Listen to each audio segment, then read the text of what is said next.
Shabbat Shalom. First and foremost, I'd like to give all praises, glory, and honor to Yahweh, Ba'ashem Yahweh Shai, Ba'ashem Rakakadash. Give honors to the apostles and elders of great millstone for teaching us his truth.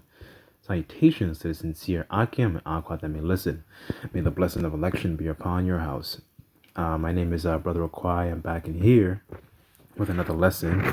And for today's lesson is going to be being born again and the story of King Josiah, right? So just flipping through a couple scripts, and I just thought I would, kind of, linked to it essentially, right? So being born again essentially means that put off the old ways, and you start to renew your mind starts to renew, through the spirit and power of Yahweh, Ba'ashem Yahweh Shai, right? As a matter of fact, I don't have this precept listed here, but let me just grab that. Just bear with me.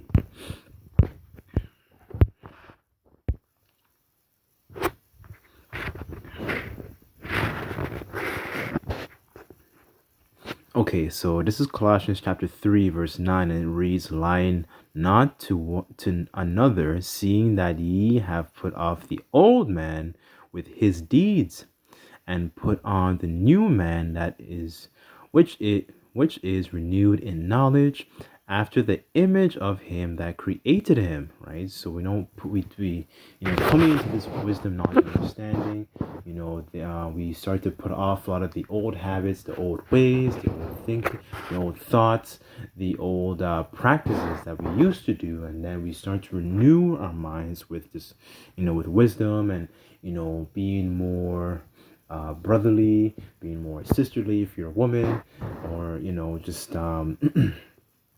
and actually keeping these laws, statutes, and commandments to the best of your ability, the dietary laws, so on and so forth, right? So let's jump to 2 Kings.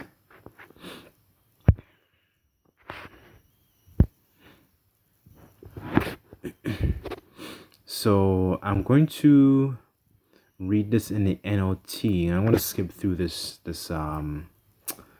a couple of the verses, and just hit some key points, right? So I don't want to make this lesson too long, but Yahweh Ratas, as always, I pray in Yahweh Ratas that this video would be edifying, right? So this is 2 Kings chapter 22, verse. So we're going to start at 1. So I'll read it in the NLT, and it reads the following: Josiah was 8 years old when he became king, and reigned in Jerusalem 31 years. His mother Jedidah, the daughter of Ahdiah from Bozkath.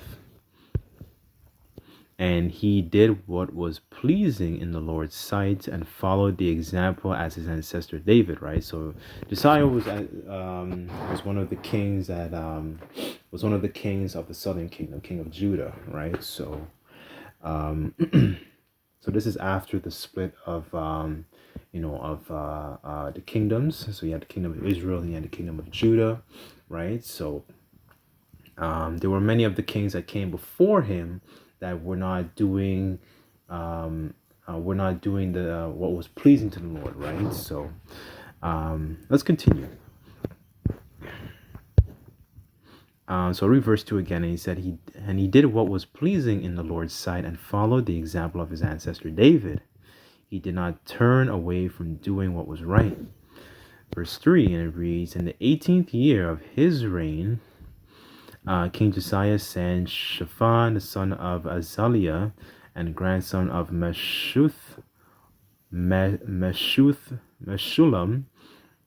the court secretary and the temple of the Lord, and he told him, go to Hilkiah the high priest, and have him count the money the gatekeepers have collected from the people at the Lord's temple. Right, so I'm just going to jump down where they find the book, right? So it says here, it says Hilkiah discovers God's law, right? So Hilkiah, the high priest, said to Shaphan in the court secretary, I have found the book of the law in the Lord's temple. Then Hilkiah gave the scroll to Shaphan, and he read it.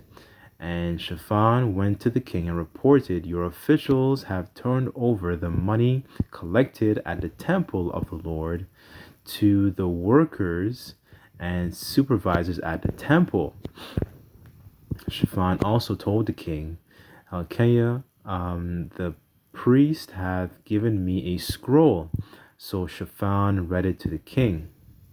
And when the king heard what was written in the book of the law, he tore his clothes in despair.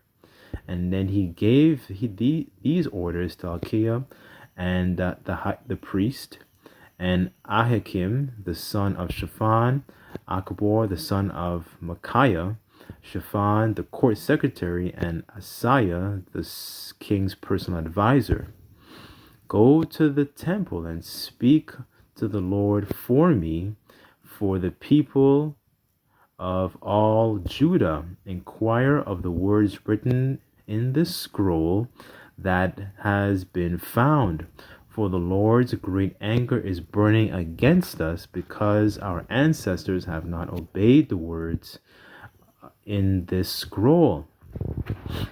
We have not been doing everything it says we must do, right? So they come across the scroll, and they realize they were not walking in the ways of Yahweh B'Shem Yahushai, right? And there have been plenty of times where the kings before them were actually going off and serving other idols, and they were doing all sorts of abominable things that the Lord hates, right? Just like in the world, and I want to equate the similarities between this young king, right? And then when we get the understanding of what's actually written of in the Bible and what's expected of us, we start to put off a lot of these old ways, which we're going to get to, right? So as a matter of fact, before I continue, I just have a quick precept.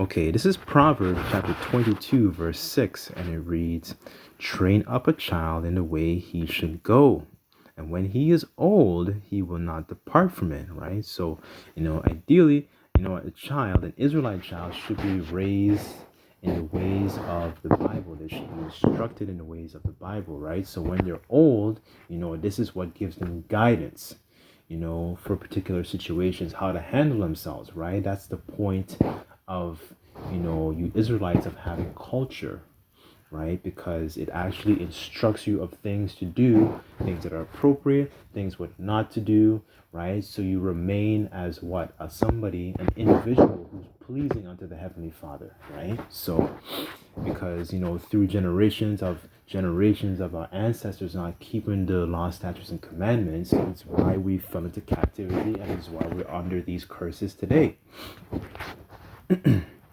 Right? So continuing on, let's see.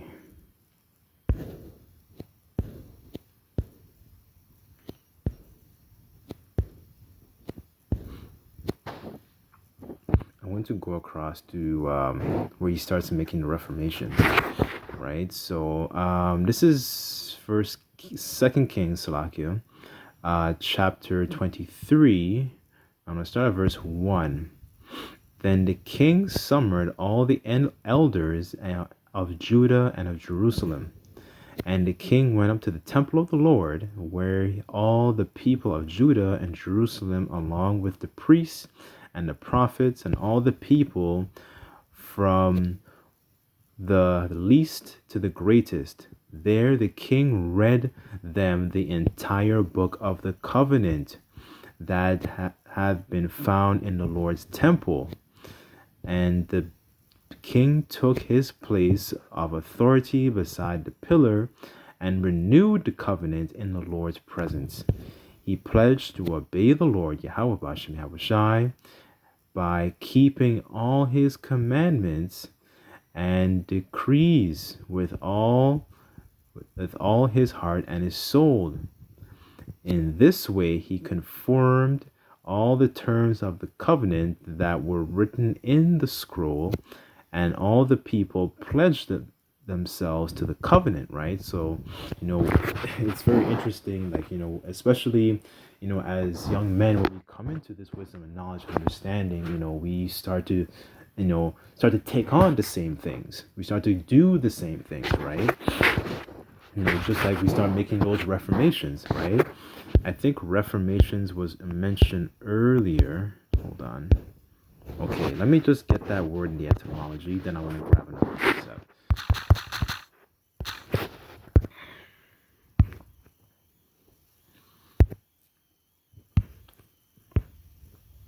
Okay, so this is reform, and it says to convert into or restore to another and better form. Strength, health, firmness, rebuild, reconstruct, recreate, change. So let's see, it says re is again, form to to form again. So change, for the better, correct, improve from an evil course of life, right? So this is what was going on, in the midst of King Josiah's reign, right? And this is the same thing that goes on within us as, hopefully, the hopeful elect, right? Because we take on these, we start to make those reformations, within ourselves, right? So let's get Ecclesiastes.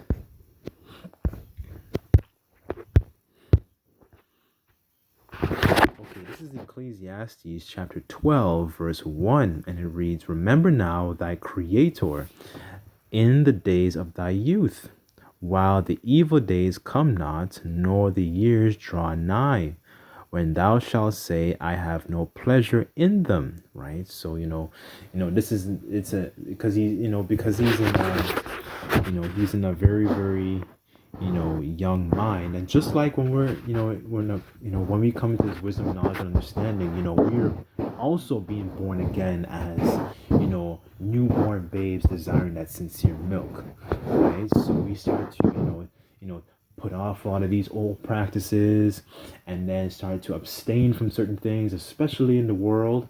And then we start to reform ourselves as, and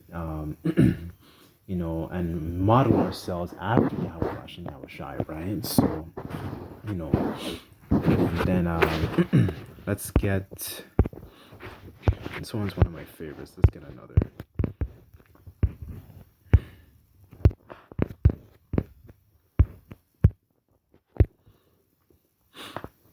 Okay, this is Psalms chapter 119, verse 9, and it reads, "Wherewithal shall a young man cleanse his way? By taking heed thereto according to thy word." Verse 10, and it reads, "With my whole heart I have sought thee. Let me not wander from thy commandments," right? So this is very, very same mindset that we take on as well. It's like the way how King Josiah is taking this on in the midst of his reign, right? Because he realized, oh my goodness, my forefathers have done some wrong things, right? And I believe it was the king, I don't know which king, there was a king before him that was worshiping, I think they were worshiping Baal. And this was the same thing they were doing way back in the time of Judges, in the time when the Lord had to raise up Gideon to save Israel from the Midianites, right? So they were doing the same thing century after century, and the Lord would raise up a judge, and eventually they will go back to doing the same abominable practices, right? So there's a scripture in the Sirach that says a wise judge instructs his people, and a government of a prudent man is well ordered, right? So a lot of these kings were like a lot of these good examples, like Josiah, Hezekiah as well. They were good examples of wise kings that instructed the people, right? But like even King David as well, right? He made his mistakes, but he was a man after the Most High's heart, right? I'm gonna continue on, and it says, verse 3, and the king took his place of authority beside the pillar and renewed the covenant in the Lord's presence, and he pledged to obey the Lord and keeping all his commandments, laws, decrees with all his heart and soul, which we just read in Psalms. In this way, he confirmed all the terms of the covenant that were written in the scroll, and all the people pledged themselves to the covenant. So these are some of the reforms that he did. Then the king instructed Hilkiah the high priest and the priests of the second rank and the temple gatekeepers to remove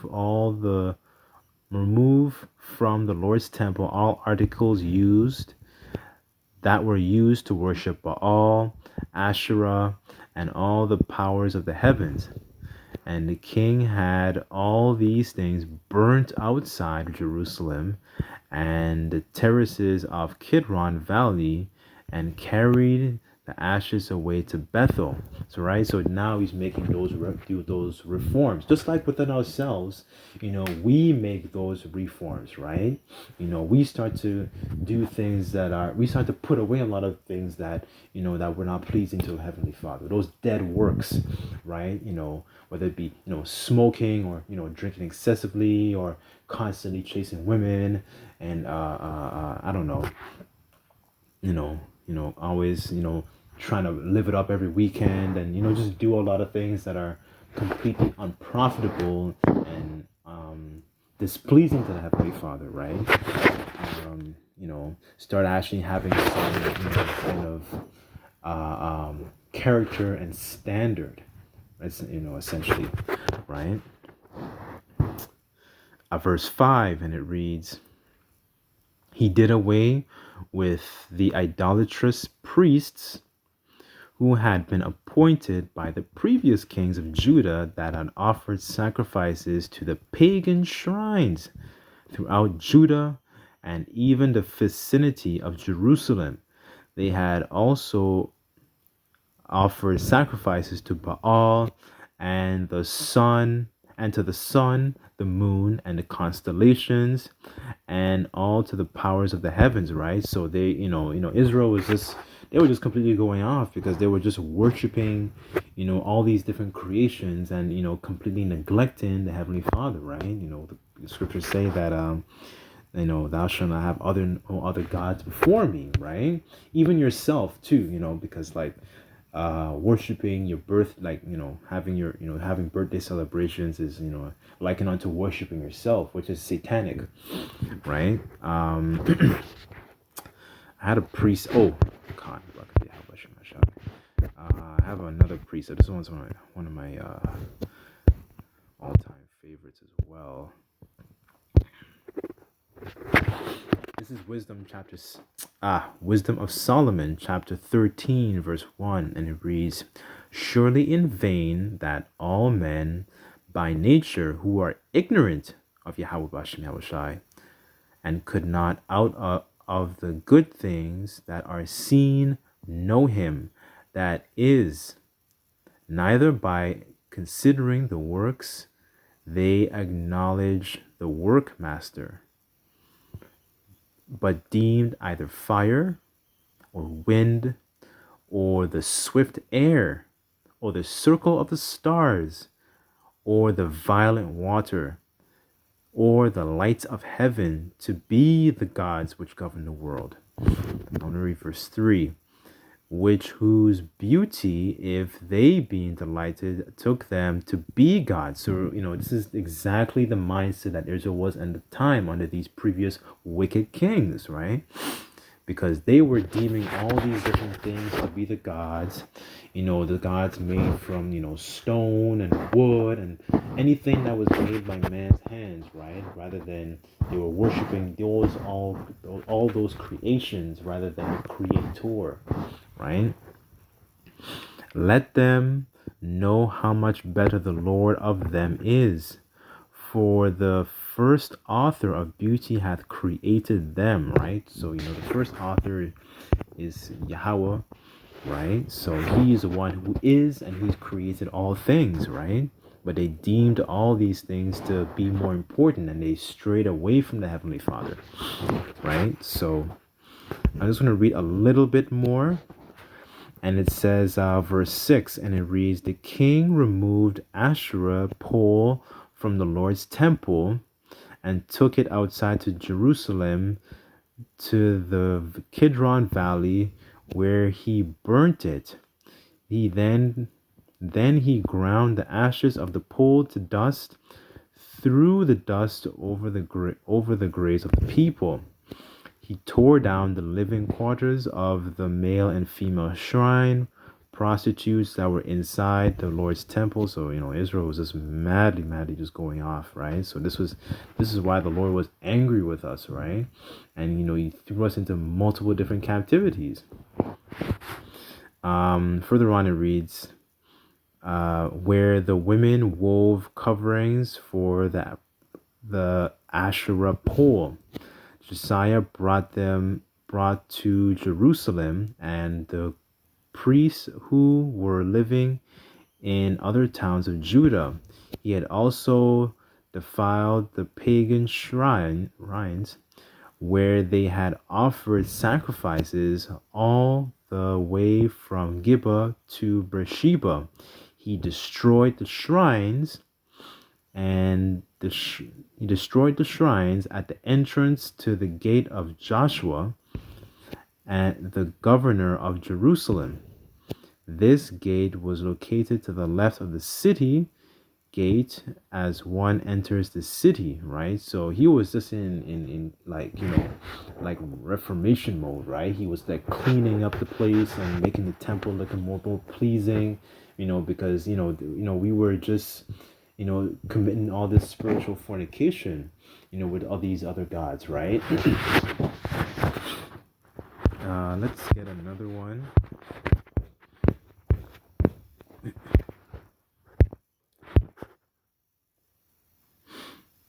Okay, this is John chapter 15, verse 3, and Yahushua said, now you are clean through the word which I have spoken unto you, right? So it's the word. This is the real baptism and how we really and truly get clean, right? It's not by, doing the physical water, which a lot of Christians like to think, right? We have to adhere to these words and actually, make those reformations, just like King Josiah was making those reformations, right?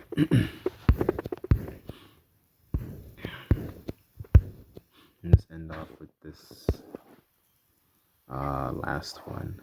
Actually, I'll go to Ephesians 4.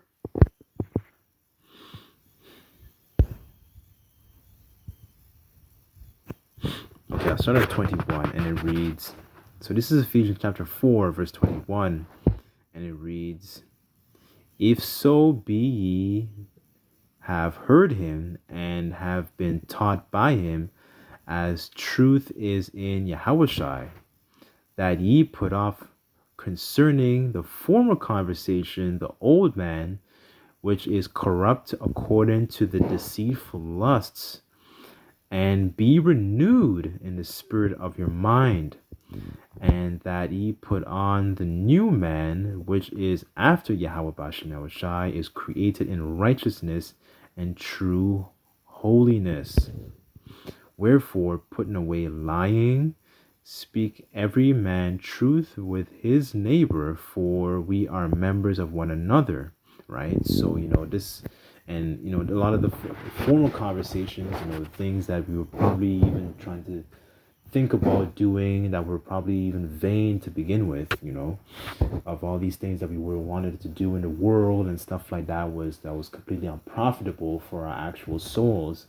And renew our minds and filter in and fill in with that new conversation, right, to actually better ourselves, and hopefully Yahweh Rajas that we're the Lord would have mercy amidst this destruction, right? So right, that's the whole point of this word. The word is the tool that cleanses you, right?